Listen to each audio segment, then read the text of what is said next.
Sénat français, la politique de développement de l'agriculture biologique. Français. La politique en faveur de l'agriculture biologique souffre d'un excès de communication qui alimente un défaut d'identification.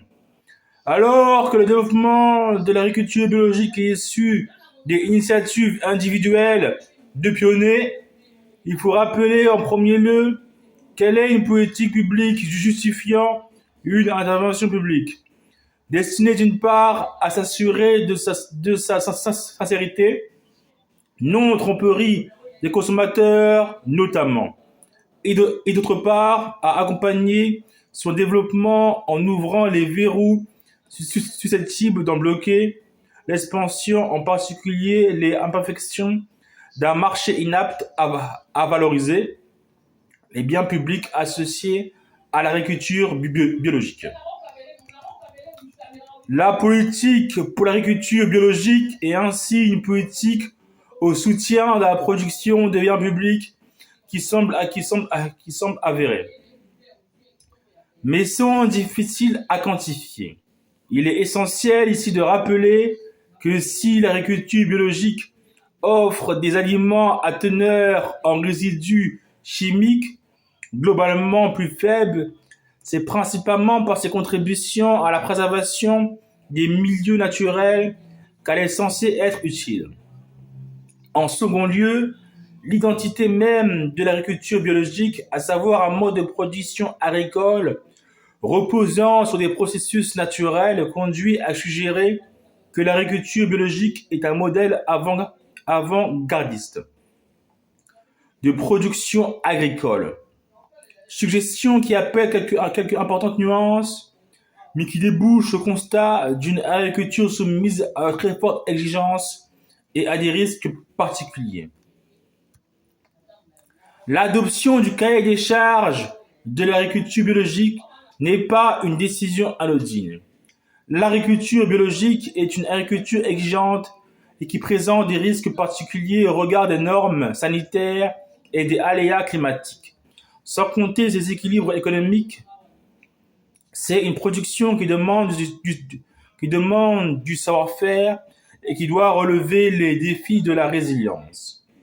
En tant que mode de production, l'agriculture biologique est encadrée par une réglementation européenne avec des déclinaisons nationales.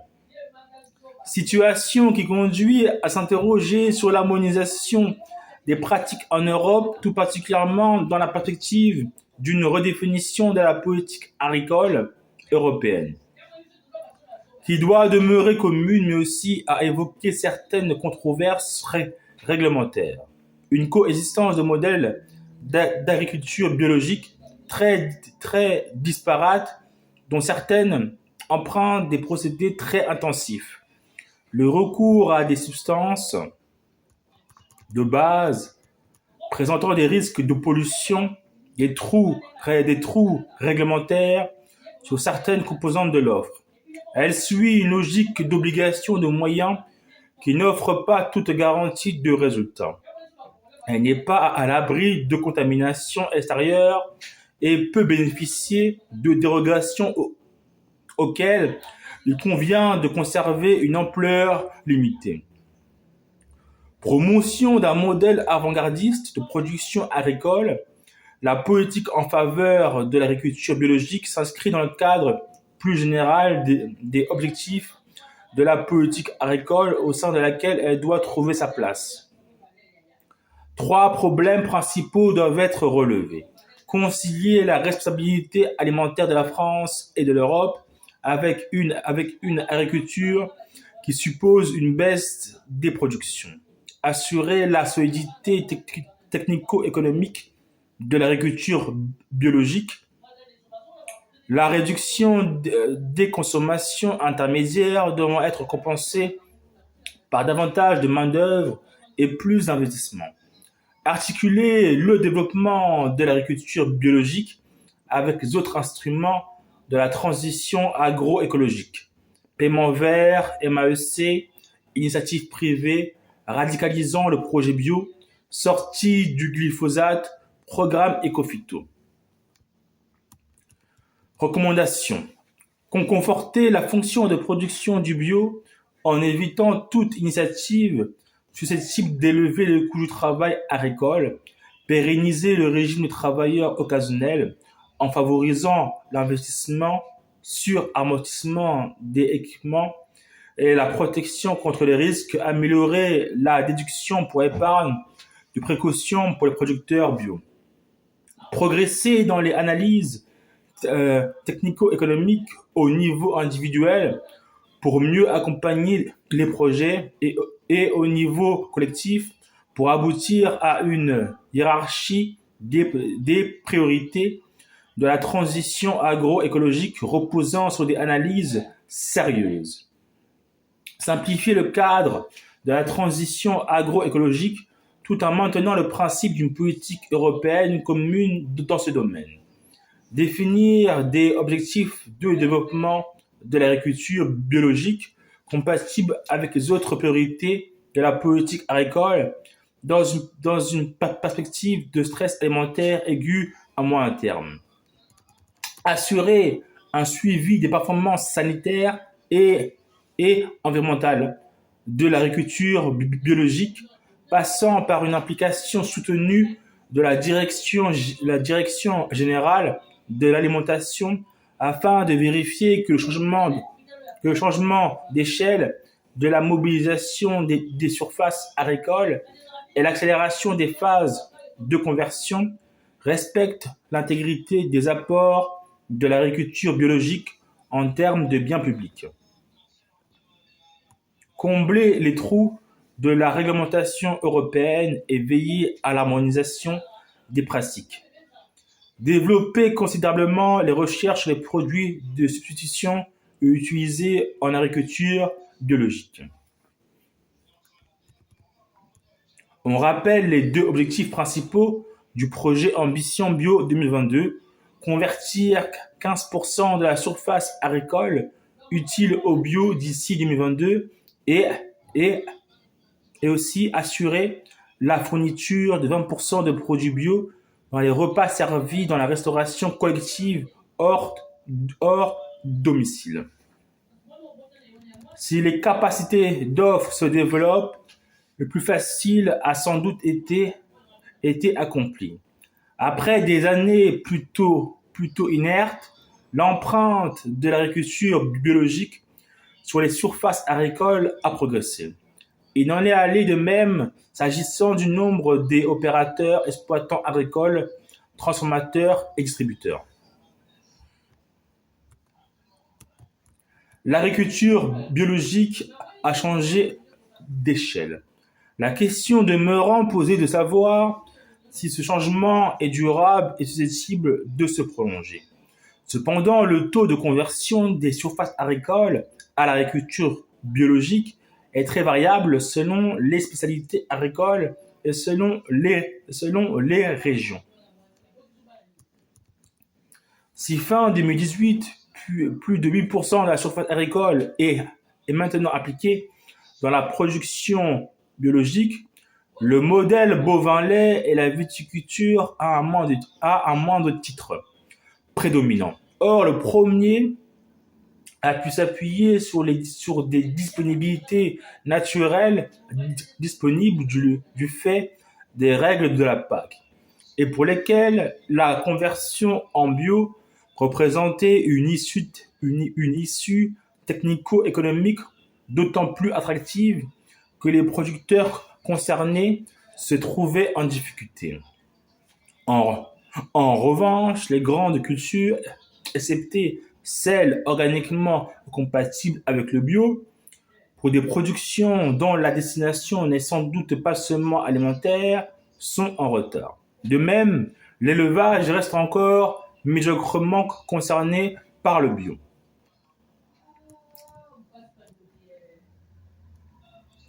Quant aux opérateurs de l'agriculture biologique, deux dimensions principales méritent d'être mentionnées. Les exploitations agricoles concernées par l'engagement biologique ont des caractéristiques propres qui invitent à leur attribuer des fragilités particulières. Si le bio a pu leur offrir des perspectives la concrétisation des risques techniques et économiques attachés à l'agriculture biologique aurait des répercussions très fortes sur ces exploitations et sur le projet de développement de l'agriculture biologique. Recul des capacités engagées, gaspillage de moyens individuels et collectifs. La distribution de produits bio a gagné les grandes anciennes et leurs magasins généralistes. Le marché du bio représentant avec ses 10 milliards d'euros un enjeu économique majeur pour les distributeurs. La consommation de bio reste assez typée, mais elle s'accroît. Cette dynamique ne peut être satisfaite par la production intérieure et la France importe de l'ordre de 30% de ses besoins. La pénétration des importations est symptomatique de problèmes d'offres et elle devrait s'accompagner d'un contrôle de la qualité des produits importés, qui appelle des moyens autrement développés qu'actuellement. La reconquête de notre marché bio s'impose, mais notre capacité exportatrice doit elle aussi être améliorée. La dégradation de la balance commerciale extérieure de produits bio concourt à la détérioration de notre commerce international de produits agroalimentaires et finalement pèse sur notre croissance économique. Néanmoins, toute politique de renforcement de nos performances au segment du bio doit partir d'une analyse fine de nos avantages comparatifs agricoles. Un projet Ambition Bio 2022 hors d'atteinte. Une ambition très communicationnelle. L'État a adopté des objectifs de développement de l'agriculture biologique, alors même qu'il ne dispose plus de moyens autonomes de les atteindre et n'a exercé que faiblement ses missions de coordination.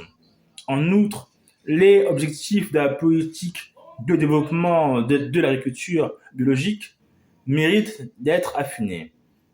On peut craindre que se mette en place une politique de l'indice, qui n'épouserait pas les besoins et délivrerait des signaux trompeurs aux opérateurs. D'ores et déjà, des explications devraient être fournies quant aux données par lesquelles l'agence bio rend compte de l'extension des surfaces en bio. On rappelle que le taux de refus des aides bio de la part des services instructeurs est considérable et que les décomptes surfaciques ont été considérés comme si approximatifs par la Commission européenne que la France a dû faire face à des corrections financières d'une ampleur considérable. On ne voit pas que ces derniers dysfonctionnements aient été pris en compte par l'agence bio. Une fiabilisation totale des décomptes surfaciques s'impose. Malgré leur expansion, les surfaces entrées en conversion ces dernières années suivent un volume d'accroissement qui est incompatible avec l'atteinte de l'objectif fixé par le programme Ambition Bio 2022 de 15% de la CAU certifiée en bio. Ce dernier supposerait des entrées en conversation très supérieures au plus haut historique recensé par l'agence bio. Le projet Ambition Bio 2022 devrait être rebaptisé Ambition Bio 2026. En outre, d'un point de vue plus qualitatif, le scénario sous-jacent au projet Ambition Bio 2022 repose sur une combinaison improbable combinant extension des surfaces déjà fortement engagées et décollage de surfaces consacrées à des productions pour lesquelles le passage au bio ne présente que peu d'intérêt pour les exploitants et peu de faisabilité au vu des infrastructures disponibles. Il faut ajouter que l'expansion de l'offre nationale est freinée par des conditions économiques de production qui la handicape est qu'elle pourrait dégrader les conditions macroéconomiques sur lesquelles repose aujourd'hui le développement du bio. Recommandations. Fiabiliser les données de suivi de l'extension des surfaces biologiques produites par l'Agence Bio. Affiner les objectifs de la politique française de développement de l'agriculture biologique afin de prévenir la répétition de déceptions chez les opérateurs, les consommateurs et finalement les citoyens. Veiller à ce que les conversions en bio reposent sur des projets économiques durablement viables. Prendre au sérieux la dégradation de notre commerce extérieur sur le segment de l'agriculture biologique, en formalisant une politique de reconquête tenant pleinement compte de nos avantages comparatifs. S'assurer de la loyauté de la concurrence internationale, en particulier s'agissant de l'Europe, de l'harmonisation des interprétations des réglementations bio et au niveau international, de la portée des reconnaissances d'équivalence mises en œuvre. Le consentement des consommateurs à acquitter des surprix est la condition principale de l'équilibre économique du développement du bio. Il faut y ajouter les différentiels de prix marqués entre les produits bio et ceux de l'agriculture conventionnelle dans un contexte conjoncturel particulier, celui de la dépression agricole des années 2015-2016. Cette situation qui a permis de réduire les coûts publics de soutien au bio pose des problèmes au regard de son optimalité économique et sociale et de sa durabilité dans un contexte d'essor de la production biologique. D'ores et déjà, la volatilité des prix de certaines productions biologiques tend à s'accentuer. Il existe donc un dilemme dont les solutions sont nécessairement complexes. Les conditions de prix de diffusion des produits biologiques n'ont jusqu'à présent pas contribué à étendre les volumes consommés. Les taux de marge sont apparemment analogues entre agriculture conventionnelle et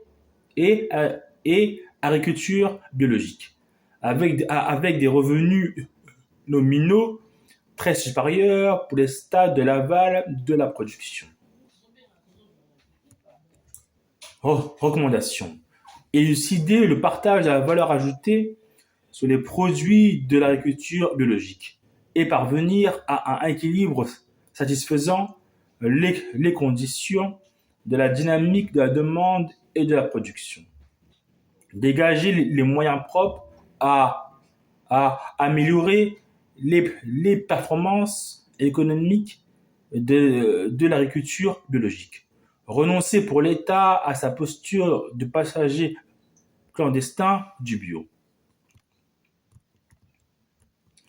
Les moyens de la politique de développement de l'agriculture biologique sont saupoudrés dans des budgets épars, de sorte que cette politique, qui est pourtant l'une des priorités de la politique agricole, ne vérifie pas un critère minimum de lisibilité, ce qui est de nature à en altérer l'efficacité. Le consentement du Parlement se trouve altéré par l'opacité des concours publics destinés à la politique d'agriculture biologique. Il convient de rappeler que les aides sont théoriquement destinées à compenser les pertes d'opportunités résultant du passage au bio et non à apporter aux exploitants une rémunération pour les biens publics qu'ils produisent. Cette logique est sans doute trop courte, mais en sortir réclamera davantage d'expertise sur les externalités positives de l'agriculture biologique et plus de moyens. La nouvelle programmation financière européenne, qui semble s'inscrire dans une logique renouvelée, allant dans le sens de la rémunération des services collectifs d'ordre environnemental devra être examiné de très près à ce titre. En l'état, l'uniformité très théorique des barèmes d'aide à l'hectare pour chacune des productions soutenues n'est pas compatible avec une détermination optimale des aides. Certains sont trop compensés, d'autres pas assez. Par ailleurs, la rigidité des aides dans le temps néglige la fluctuation des pertes d'opportunités dans le temps. Il existe une hiérarchie des financeurs qui voit les fonds européens sous gestion des régions occuper la première place, le cofinancement national des aides par le budget du ministère de l'Agriculture étant appelé à céder le pas aux interventions des agences de l'eau. Cette superposition des financeurs conduit à une classification des soutiens qui suivent des modalités d'attribution singulières alors qu'elles devraient théoriquement être unifiées. Entre redéploiement, transfert d'un prix de la PAC à un autre, éviction d'interventions traditionnelles, des agences de l'eau, aggravation de la fiscalité sectorielle, hausse de la redevance pour pollution diffuse et cessation annoncée des aides au maintien par le ministère de l'Agriculture, un mélange critiquable d'expédients a été réuni qui laisse l'ambition bio sans moyens. En toute hypothèse, à taux de soutien inchangé, le montant des crédits d'engagement restant disponible est incompatible avec le volume des conversions nécessaires pour suivre la trajectoire des objectifs surfaciques du projet Ambition Bio 2022, qui devrait considérablement peser sur la programmation européenne à venir. Le financement pour l'offre de bio en restauration collective hors domicile n'est pas assuré, si bien que les décisions imposées par l'État sont sans doute mises à la charge des collectivités territoriales. L'avenir du crédit d'impôt pour l'agriculture biologique n'est pas assuré alors qu'il représente une modalité de soutien certes peu satisfaisante mais utile dans la perspective de la décision de cesser les aides au maintien. Il faut ajouter la nécessité d'évaluer plus finement le processus de conversion. Les aides publiques en phase de conversion étant plus coûteuses que les aides au maintien. La baisse programmée des soutiens qui se révélerait insoutenable en cas de réduction des prix de marché du bio, et même de l'écart entre ces prix et ceux de l'agriculture conventionnelle, est incompatible avec le renforcement des ambitions de conversion du projet Ambition Bio 2022 qui ne sont pas financées. En lien avec la diversité régionale, des impasses de financement de la maquette FEADER, des modulations unitaires des plafonds d'aide aux exploitants passés au bio ont été mises en œuvre. Elles n'ont pas été guidées par des considérations technico-économiques qui peuvent les justifier, mais par le poids des contraintes budgétaires. La modulation régionale des aides a été amplifiée dans ses effets de dispersion des conditions de soutien par les doctrines hétérogènes d'attribution des cofinancements nationaux. Dans ces conditions, les aides directes n'ont pu jouer leur rôle. Déjà minimaliste de compensation des pertes d'opportunités, le déficit étant plus ou moins accusé selon les situations locales. En outre, alors que les aides au bio sont censées apporter un taux de soutien supérieur à celui fourni par d'autres aides à la transition agroécologique, Les réalités budgétaires ont renversé cette logique. Ainsi, par exemple, les mesures agro-environnementales et climatiques, MAEC, sont plus attractives dans bien des cas. La hiérarchie du système d'incitation a été renversée. Les dysfonctionnements apparus suscitent des questions de principe en termes d'équité et de loyauté de la concurrence. Les dysfonctionnements de la chaîne des paiements agricoles, en particulier ceux liés à des références surfaciques, ont particulièrement touché les agriculteurs en bio qui n'ont pu trouver dans les avances de trésorerie remboursables alors mise en place de solutions concrètes efficaces. Situation au cours de laquelle la grande, la grande distribution a pris le relais d'un État défaillant. Des retards persistaient au moment de l'élaboration du présent rapport, tandis que les paiements réalisés qui ne couvraient en juin 2019 que 40% de la ligne FEADER bio ont pu l'être dans des conditions propres à en fragiliser la conformité. Un risque de répétition des aides versées ne doit donc pas être écarté, même si l'on doit remarquer que le taux de rejet des demandes de soutien au titre du bio est le taux le plus élevé constaté dans la vaste gamme des aides agricoles. On a indiqué comment cette situation pouvait jeter un doute sur le décompte des surfaces agricoles en bio tel qu'il est proposé par l'agence bio. Le régime appliqué aux aides bio doit également être mis en cause sous l'angle de son manque de flexibilité. En premier lieu, une fois la contractualisation conclue, les plafonds d'aide stipulés sont insusceptibles d'être revus, même si l'exploitation modifiait sa spécialisation agricole, elle pourrait être éligible à des aides au tarif unitaire supérieur. En second lieu, la rupture des engagements contractuels avant leur terme déclenche normalement le remboursement de la totalité des aides perçues.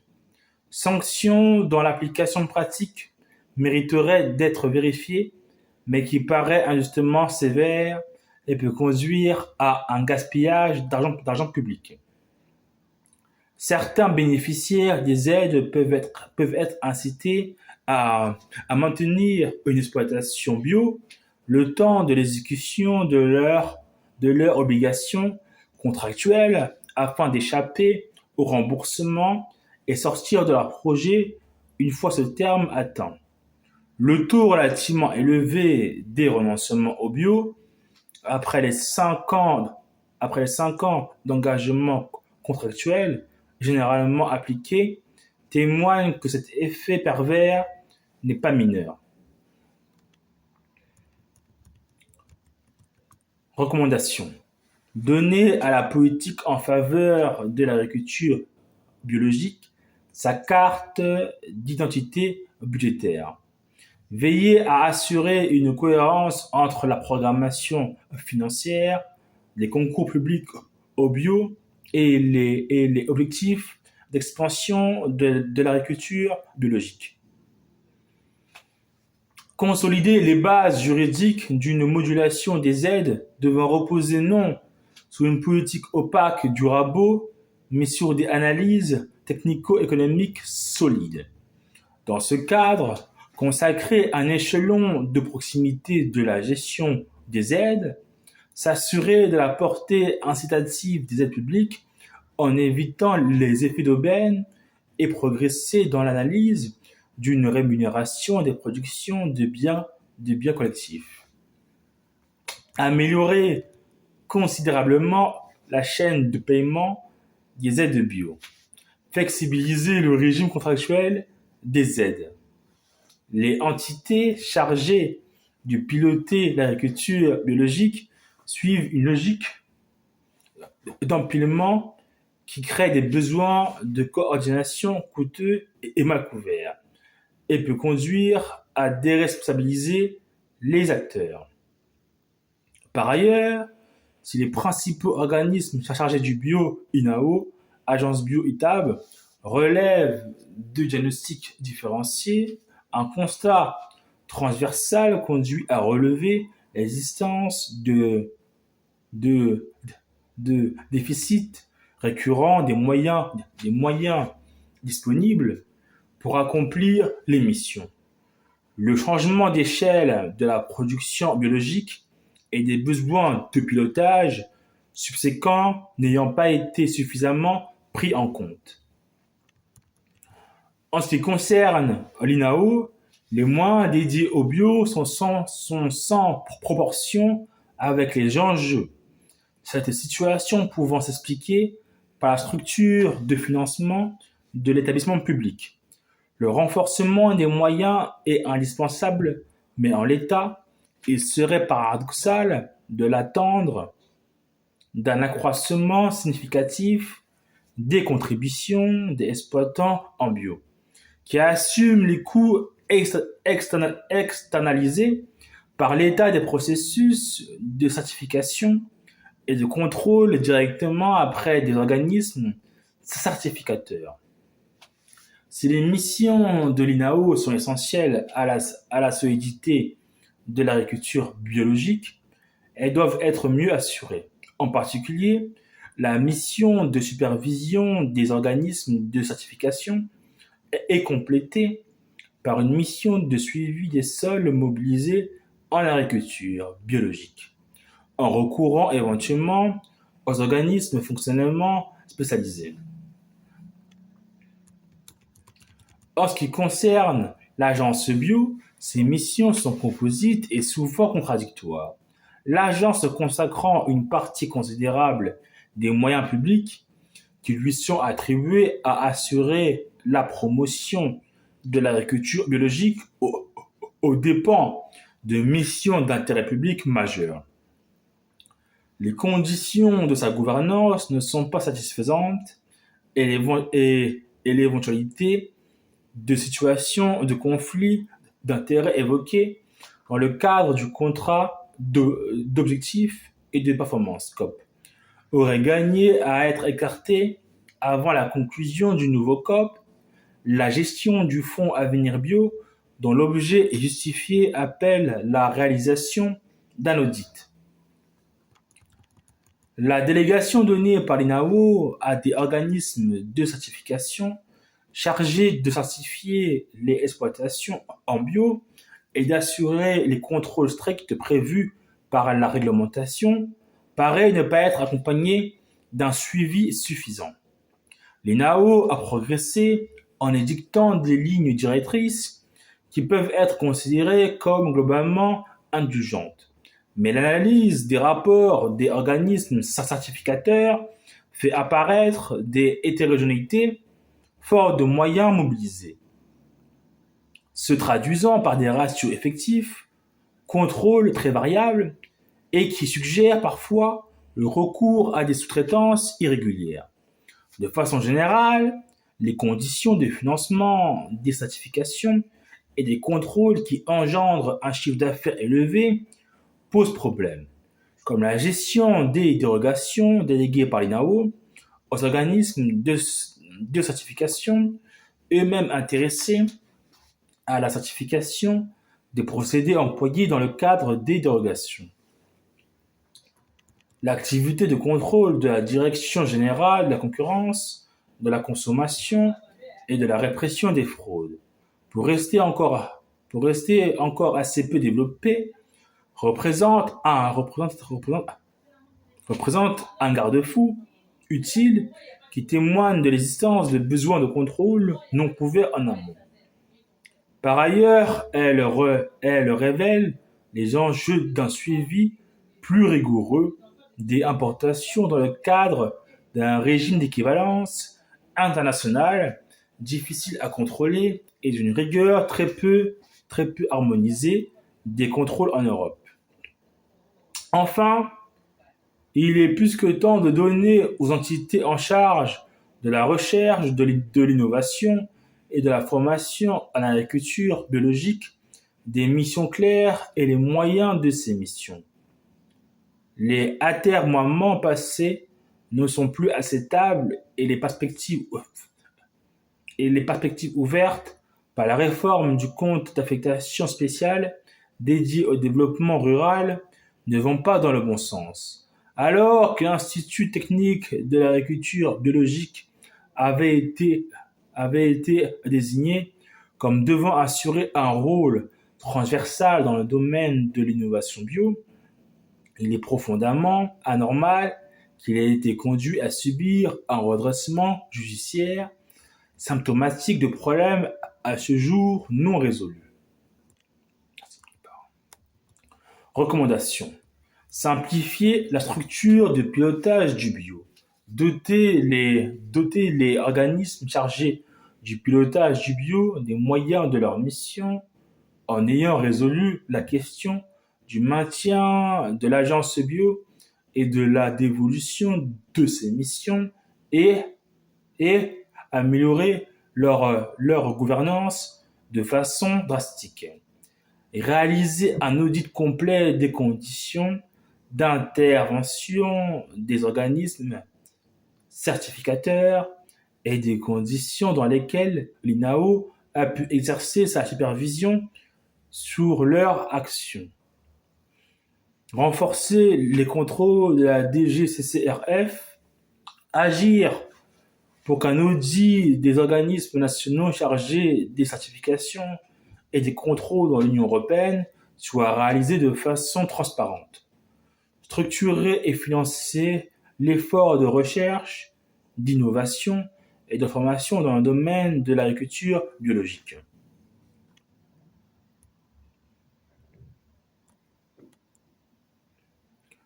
Le projet de développer l'agriculture biologique pour s'incarner aujourd'hui dans le programme Ambition Bio 2022, présenté en juin 2018, remonte déjà à quelques décennies. Initialement porté par des producteurs pionniers, l'agriculture biologique a été élevée au rang de priorité des politiques publiques agricoles et environnementales à partir de 2008, dans le cadre de la démarche du Grenelle de l'environnement. On a considéré que les apports de l'agriculture biologique, tant au regard de l'alimentation que de l'environnement, justifiaient de faire de son développement un objectif à part entière d'une politique publique appelée à mobiliser plusieurs instruments spécifiques. Cette double matrice agricole et environnementale tend souvent à être négligée aujourd'hui, puisque qu'aussi bien la promotion de l'agriculture biologique passe principalement par la voie consumériste, celle qui souligne les qualités supposées supérieures pour les consommateurs des produits essentiellement alimentaires issus de l'agriculture biologique. La polarisation de la justification de la politique de développement de l'agriculture biologique autour des bénéfices qu'elle apporterait aux consommateurs trouve un écho dans la contribution majeure que celui-ci apporte de son côté aux équilibres économiques qui constituent le contexte du développement de l'agriculture biologique. Jusqu'à présent, le développement de l'agriculture biologique, même s'il a mobilisé de plus en plus de concours publics, a reposé sur des dynamiques de marché qui ont permis, du fait de modifications significatives des comportements de demande et d'offres, d'internaliser les externalités positives d'un mode de production que le marché valorisait spontanément peu jusqu'à une période récente. Les évolutions de marché ont été jusqu'à permettre de compenser plus ou moins complètement les impasses de financement public apparues au cours de la programmation budgétaire pluriannuelle en vigueur dont les impacts défavorables sur les opérateurs, quoique condamnables, ont été de ce fait jusqu'à présent limitée. En bref, la politique publique de développement de l'agriculture biologique a jusqu'à présent pu être conduite à de petits coûts budgétaires car à grand prix de marché. Il s'agit d'une situation paradoxale dans la mesure où la consécration d'une politique publique pour l'agriculture biologique a pu être fondée, comme c'est toujours le cas, sur le constat d'imperfection de marché. On pourrait se féliciter que l'organisation de la visibilité et de la désirabilité des productions de l'agriculture biologique ait permis d'en favoriser le décollage à moindre coût collectif. Pour autant, cette dernière situation mérite un examen approfondi afin de préciser la portée de l'essor, largement publicisé, mais trop souvent peu analysé, de l'agriculture biologique. À l'examen, les capacités de production biologique, malgré leur renforcement, demeurent affectées de très grandes fragilités. L'échec annoncé de l'ambition du projet Ambition Bio 2022 de convertir 15% de la surface agricole française en bio et celui correspondant de livrer 20% des repas de la restauration collective hors domicile en produits issus de l'agriculture biologique, sauf à recourir massivement à des importations, devrait inviter à une révision des leviers mobilisés. Il faudrait également aboutir à une définition plus satisfaisante de la fonction d'objectif de l'essor de l'agriculture biologique, tout en conservant à celle-ci une pleine intégrité. En outre, le cadre de l'expansion de l'agriculture biologique doit susciter certaines inquiétudes et à minima un débat.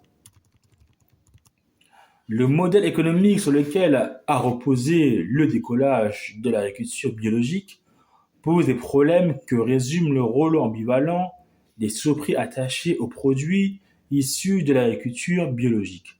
Du point de vue de l'objectif de promotion de l'agriculture biologique, rôle dont la durabilité doit à bien des égards être questionné.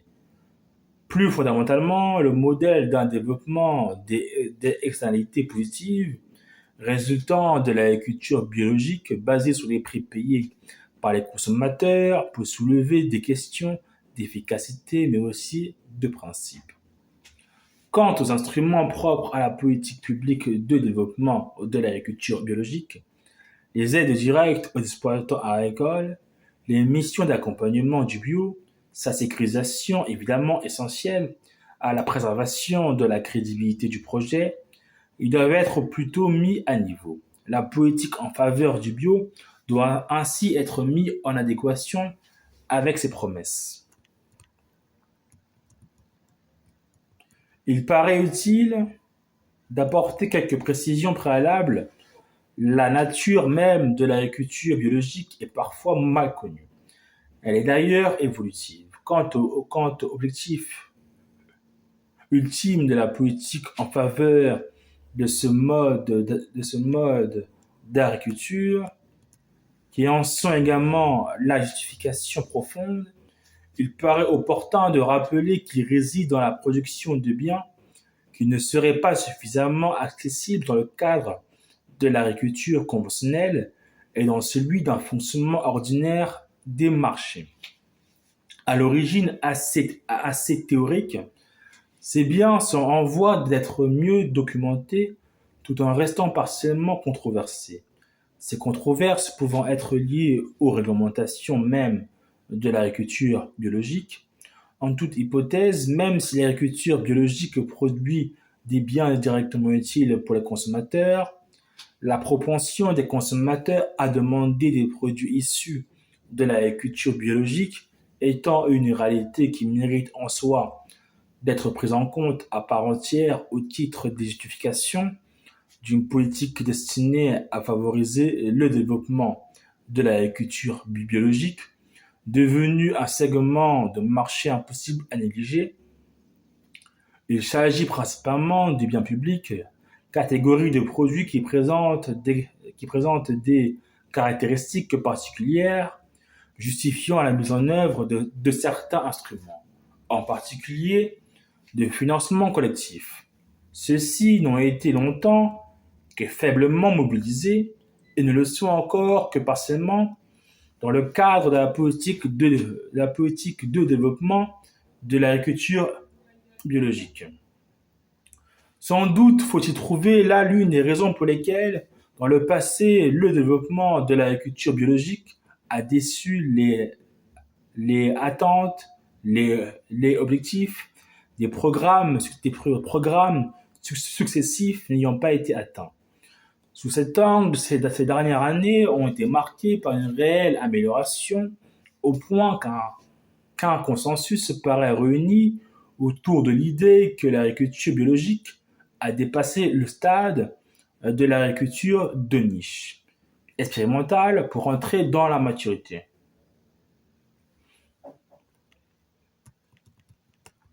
Il semble à vos rapporteurs spéciaux que ce consensus repose sur des réalisations certes encourageantes, mais qui sont loin de reposer sur des conditions offrant toutes les garanties de durabilité et a fortiori d'expansion du processus. Il est à redouter que le plus facile ait été fait dans un contexte marqué par ailleurs par des conditions facilitant dont la perpétuation est rien moins que certaine. En bref, si l'on peut juger que le décollage s'est enfin produit moyennant toutefois des nuances très fortes, la suite est affectée de très lourdes incertitudes. Les objectifs du projet Ambition Bio 2022 paraissent d'ores et déjà hors d'atteinte. En outre, il convient de faire une mention spéciale des difficultés qu'offre l'articulation entre les objectifs spécifiques de la politique de développement de l'agriculture biologique et ceux de la politique agricole en général, en passe d'être renouvelés dans le cadre de la négociation de la future politique agricole commune. L'agriculture de conventionnelle devient biologique dès lors qu'elle respecte dans ses modalités de production, dans ses différents stades, un cahier des charges respectant au minimum les prescriptions de la réglementation européenne. Cette dernière étant fondée sur la promotion des meilleures pratiques permettant d'obtenir des produits primaires ou transformés à partir de substances et de procédés naturels. L'agriculture biologique suit ainsi une logique d'obligation de moyens au demeurant évolutive et, et controversée sur certains points qui n'est pas strictement équivalente à une logique d'obligation de résultat. Les règles applicables à l'agriculture biologique suscitent régulièrement des controverses, situation qui est propre à tout projet innovant, encore marqué par une relative nouveauté. Comme c'est également habituel, certaines de ces controverses sont excessives. D'autres plus fondées peuvent appeler des progrès. Il n'appartient pas à vos rapporteurs spéciaux d'évoquer tous les points de discussion, mais il est opportun de fournir quelques informations afin de mieux, afin de mieux caractériser le projet de développement de l'agriculture biologique et d'indiquer quelques points d'arbitrage pour l'avenir. À l'épreuve, si les performances environnementales et sans doute alimentaires de l'agriculture biologique apparaissent globalement meilleures que celles de l'agriculture conventionnelle, ces performances, mieux établies quand on les mesure au regard des surfaces modifiées que lorsqu'on les estime à partir du volume des productions réalisées, appellent des quantifications plus précises que celles aujourd'hui accessibles. L'agriculture biologique repose sur un ensemble de cahiers des charges régulés par une réglementation européenne qui constitue un corpus minimum de règles concernant les modalités de production. Celle-ci conditionne la reconnaissance des opérateurs et de leurs produits comme relevant de l'agriculture biologique. L'agriculture biologique suit donc une logique de moyens et non de résultats. Même si un lien existe entre ces deux logiques, la mise en œuvre des moyens de production qui conditionnent la reconnaissance des produits comme biologiques ne garantit pas que les produits issus de l'agriculture biologique soient exempts de toute trace de substances interdites dans les circonstances normales de la production biologique. Enfin, il est essentiel de souligner, compte tenu de l'image réductrice de l'agriculture biologique, généralement répandue dans l'opinion publique, que cette dernière n'a pas seulement ni sans doute principalement une vocation alimentaire, mais qu'elle se veut un instrument de protection des milieux naturels, par la réduction de l'empreinte de la production agricole sur ces derniers. Le règlement européen 2018/848 du Parlement européen et du Conseil du 30 mai 2018 définit les conditions que la transition vers l'agriculture biologique et les productions correspondantes doivent respecter.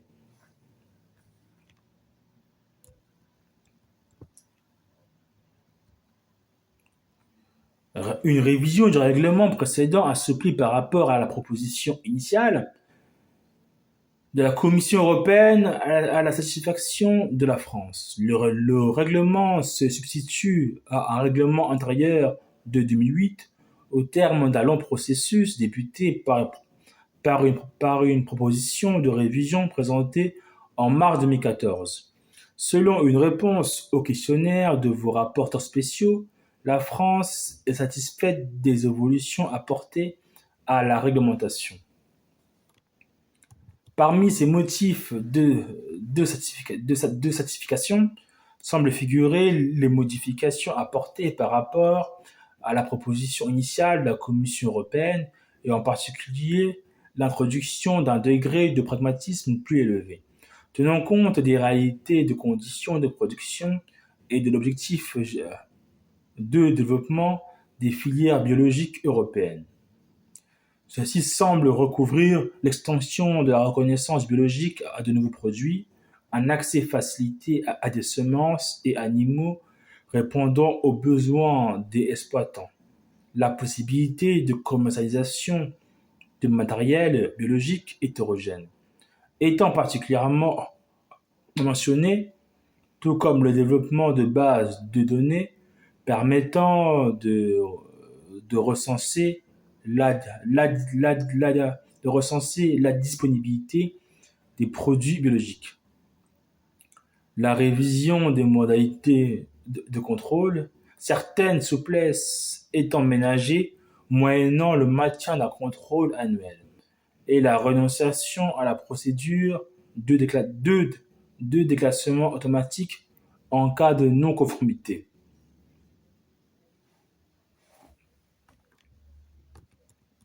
Ce n'est pas le lieu d'exposer une présentation exhaustive du règlement, d'autant que ce dernier doit être complété par une dizaine d'actes secondaires encore en discussion. Au demeurant, l'une des caractéristiques de ce texte est de solliciter l'interprétation mission au demeurant dévolue en France à l'Institut national de l'origine et de la qualité. D'un point de vue schématique, on se bornera à mentionner le sens donné à l'agriculture biologique par le règlement européen ainsi que les principaux points d'articulation de l'écosystème concernant le développement de l'agriculture biologique. Ce premier point, qui se présente comme une justification de l'objectif de la politique en faveur de l'agriculture biologique, le règlement indique que la production biologique est un système global de gestion agricole et de production alimentaire qui allie les meilleures pratiques en matière d'environnement et d'action pour le climat, un degré élevé de biodiversité, la préservation des ressources naturelles et l'application de normes élevées en matière de bien-être animal et des normes de production élevées répondant à la demande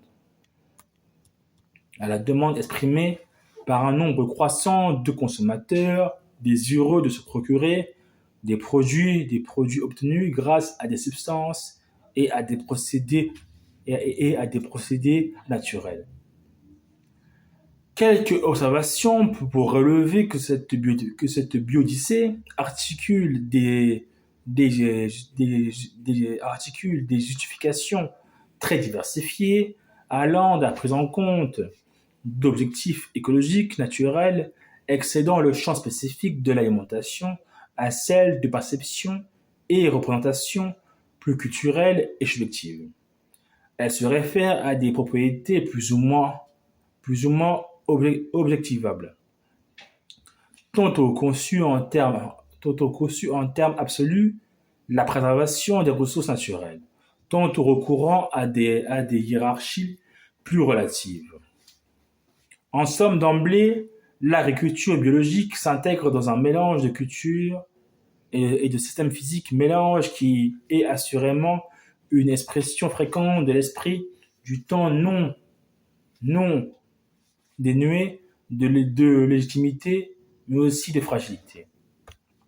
Afin d'obvier à ces dernières, vos rapporteurs spéciaux ne seraient trop recommandés que soient développées les explorations objectivables, encore trop rares, des apports physiques de l'agriculture biologique. Quant à l'écosystème de l'agriculture biologique, il importe d'en faire ressortir quelques grands traits, à savoir la dimension processuelle du passage à l'agriculture biologique. La transition vers l'agriculture biologique s'inscrit dans un cursus temporalisé qui prévoit une période de conversion. L'article 10 du règlement européen impose une période de conversion préalable à la consécration du passage à l'agriculture biologique par la certification durant laquelle les exploitants doivent appliquer toutes les règles de la production biologique. Le règlement s'attache à fixer les délais prescrits qui diffèrent selon les productions en conversion et peuvent se trouver modulés en fonction de considérations relatives à la qualité des sols. En ce qui concerne les végétaux, une période de 2 ans minimum avant l'encensement ou de 3 ans avant récolte est imposée. Mais des modulations peuvent intervenir, soit en moins si les parcelles concernées peuvent être considérées comme exemptes de contamination par des produits interdits en agriculture biologique. Soit en plus, lorsque des traitements interdits interviennent pendant la période de conversion. En ce qui concerne les animaux, la partie 2 de l'annexe 2 du règlement européen établit un barème des durées de conversion variables selon les animaux considérés. Par exemple, 6 mois pour les ovins, caprins, porcins et animaux destinés à la production laitière, mais 3 mois seulement pour les lapins et 12 mois pour les bovins à viande.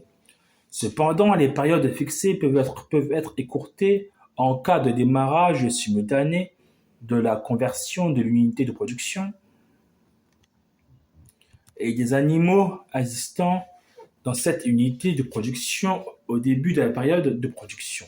Même si la durée de conversion de ces animaux est normalement plus longue que celle d'exploitation, cette hypothèse paraît se référer au cas où du fait des caractéristiques des sols, la période de conversion peut être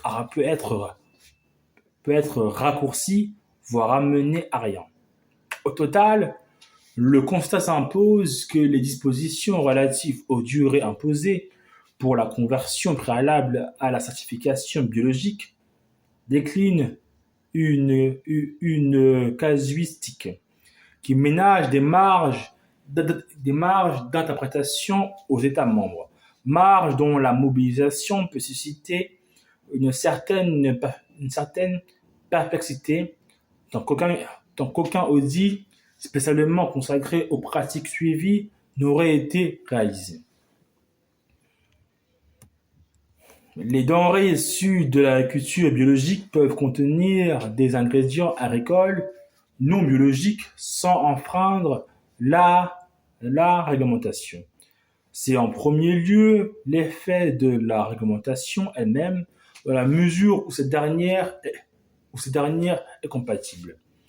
Sous certaines réserves avec l'introduction de produits et substances non biologiques dans les productions biologiques.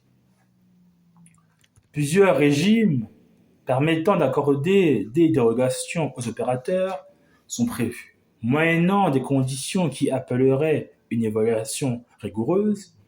Selon l'article 24 du règlement UE 2018/848, la Commission peut autoriser et inscrire sur la liste des produits et substances autorisées l'utilisation de certains produits ou substances en production biologique, notamment en tant que substances actives destinées à être utilisées dans des produits phytopharmaceutiques, engrais, amendements du sol et éléments nutritifs, matières premières non biologiques pour aliments des animaux.